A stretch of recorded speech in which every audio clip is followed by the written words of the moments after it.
पिता, बेटा परीक्षा आ गई है, अब तुम्हें दिन रात पढ़ना चाहिए। बेटा, पिताजी दिन में तो मैं खूब पढ़ता हूँ मगर रात में सोता हूँ। पिता, तो अब रात में भी जाग कर पढ़ा करो। बेटा, मगर पिताजी एक दिन तो आप कह रहे थे कि रात में तो उल्लू जागा करते हैं। पुत्र, पिताजी मुझे कार चाहिए। पिता, नहीं बेटा अभी तुम छोटे हो। पुत्र, नहीं मैं तो अंदर बैठकर चलाऊंगा। पिता, तुम्हें अभी पैदल ही चलना चाहिए, आखिर ईश्वर ने तुम्हें दो पैर क्यों दिए हैं। पुत्र, ब्रेक और एक्सीलेटर दबाने के लिए। सोमू, डैडी मैं आपसे ज्यादा काबिल हूँ।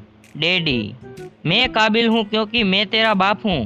सोमू, तो आपको मालूम होगा कि अमेरिका की खोज किसने की। डैडी, हाँ मालूम है, कोलंबस ने।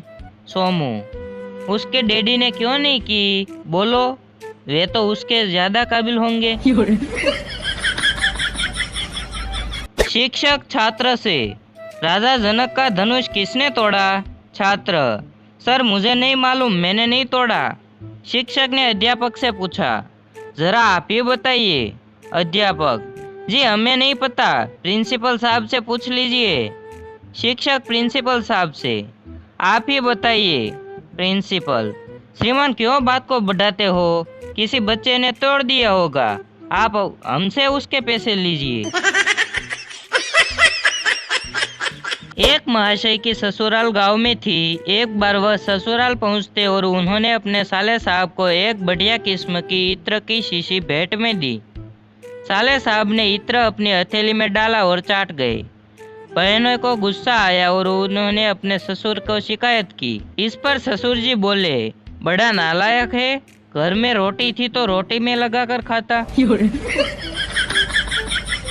कब्रिस्तान का एक कर्मचारी नशा करके कब्र खोद रहा था और खोदता गया।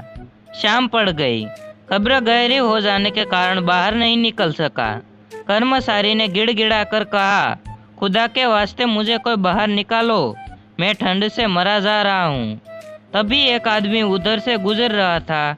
उस आदमी ने झांक कर कब्र में देखा और कहा, ठंड तो लगेगी ही भाई, लोग तुम पर मिट्टी डालना ही भूल गए हैं।